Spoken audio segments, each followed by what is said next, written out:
Hello, my name is Paul Marchbanks, and this is Digging in the Dirt with the 8th entry in a series on the films of Lars von Trier. Today I'm going to be talking a little bit about Dogville, a film from 2003, and spoiler alert, I'm going to say a little bit more about the plot than I normally do, taking us through about roughly half of the storyline. Lars von Trier renders many of his characters as spiritually depraved, deeply flawed souls deserving of the warped landscape that they inhabit and the tragic ends that they meet.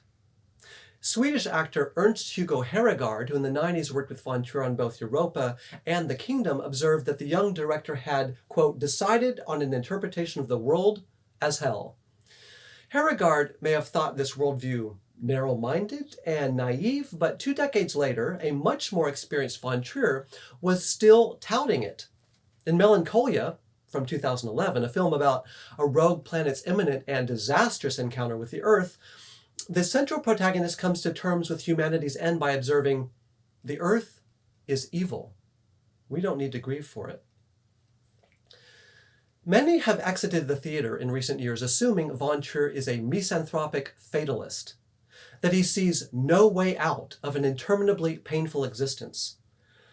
Close examination of films like Dogville, however, reveals a far from nihilistic vision of the human condition. True, some of his tales play out like late 19th century literary naturalism in which hope is swallowed whole by despair, but hope at least appears in his films. Broken characters unwilling to acknowledge and let go of their crap just usually turn it down. Some viewers may have difficulty recognizing this fraught transaction in the film Dogville, instead distracted by the film's eclectic mix of styles, genres, and sources. Just prior to its release, von Trier labeled it a fusion film, incorporating features of both literature and theater, and identified a myriad of influences. He introduces each of the film's chapters with a synopsis inspired by those found in Winnie the Pooh, tasks an aged narrator's voice with shaping the plot in the style of Old English novels, models the stage-like design after Trevor Nunn's theater adaptation of Charles Dickens' Nicholas Nickleby, and traces the tale's closing act back to a song by Pirate Jenny in Bertolt Brecht's play The Threepenny Opera from 1928. The modern master of cinematic vengeance, bloody vengeance I might add, Quentin Tarantino, may believe Dogville's script deserved a Pulitzer, but the film is more than the revenge tale that von Trier has labeled it. Asked whether he considers it a morality play, he responds, "Perhaps I do. I often seem to manage to make things quite unclear in my stories, so that the final message is thankfully not entirely obvious. But morality, I'm not so sure about that. When all's said and done, most films are about the fact that man is ultimately an animal who cannot control himself or his environment, but is governed instead by his insatiable desires and by his stupidity." Von Trier admits to, then questions the morality of his film, perhaps because it does not contain the neatly packaged moral of a medieval morality play. It does, however, join his other films in censuring human self-interest, taking the measure of 3 very different responses to the evil in our midst. Dogville spins the loosely allegorical tale of a Depression-era American town in the Rocky Mountains. Population? 21. The Colorado town's residents barely scrape by, relying on earnings won from modest jobs like harvesting apples, transporting goods, and grinding the edges off glasses so they can be resold as high-end tableware. Proximity to one another breeds disdain as well as familiarity, a familiarity denoted visually by mere lines of paint, not walls which delineate each home's boundaries. Everyone knows that Chuck cannot stand his wife or the 7 kids they barely manage to feed, that the sullen Ben takes monthly breaks from his transportation business to visit a whorehouse, and that the retired Dr. Thomas Edison Sr. lives with a freeloading, condescending son who considers himself everyone's moral superior. Theirs is a humble hamlet, occupied by townspeople whom the film's disembodied narrator labels good, honest folks. At first glance, this seems an accurate assessment. The inhabitants may not like each other much, but the viewer can find no evidence of theft, physical abuse, adultery, or any other egregious unkindness. The young Thomas Edison, however, does not consider the absence of vice to be a virtue, and regularly calls everyone together in the mission house to deliver lectures on what he calls moral rearmament.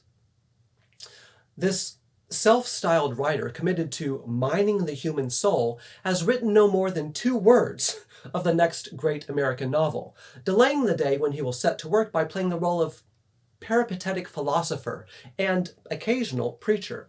He dispenses unearned wisdom about acceptance with a smug, condescending smile. Tom gathers his neighbors inside the only local structure with a steeple, not because he affirms religious practice. He brazenly declares that they can be spiritual without singing or reading from the Bible, but because the carefully arranged benches in the mission house help limit the restless movements of his unwilling listeners.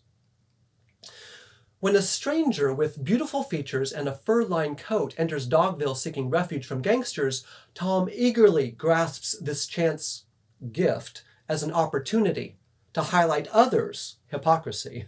He accurately anticipates the townspeople's hesitation to help Grace and pressures them to illustrate the decency they profess by providing lodging and labor opportunities to the desperate fugitive.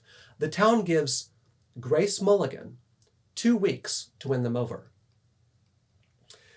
As it turns out, the appropriately named Grace helps the townspeople more than they help her. Their initial denial that they can use any assistance fades, as the hours she daily spends at each home and business bolsters productivity and introduces hitherto unknown comfort into her new friends' lives. Dissatisfied with improving only the material well-being of her neighbors, Grace risks intervening in more personal ways. Aware that the image-conscious Liz Henson envies Grace's soft skin, she recommends that the grateful young woman use aloe on hands dried and roughened by packing glasses and wood chips. She helps Liz's brother, Bill, advance in his engineering studies, but more importantly, advises him as he plays checkers with the competitive Tom, granting the timid young man a hitherto unknown taste of success. She even tackles the hypochondria of Thomas Edison Sr., a retired doctor, and she turns from arranging his medicine cabinet to actively discouraging his regular efforts to self-diagnose a new ailment. Arguably, Grace renders the greatest assistance to those with an anemic sense of self. Well before she joins the disillusioned Chuck in gathering apples from his orchard, she confronts him about his bitterness towards her, forcing him to acknowledge that her presence reminds him of the better life he left the city to find. He yells at her, as per usual, but begins to temper his dislike. Soon thereafter, the tale reaches its tonal high point, a beautifully sentimental moment in which the township joins Jack in celebrating the introspection that Grace has fostered in them. Grace has acted in accordance with the biblical teaching to, quote, reason frankly with your neighbor about his problems, from Leviticus, as well as the Apostle Paul's later charge that believers restore those caught in sin with, quote, a spirit of gentleness. That's in Galatians. In so doing, she has extended the kind of love that calls for recalibration as well as confession. Now that many of the townspeople have acknowledged their brokenness and self-deception, they are in an excellent position to rearrange their lives in accordance with their individual epiphanies. The moment holds the tantalizing promise of new life.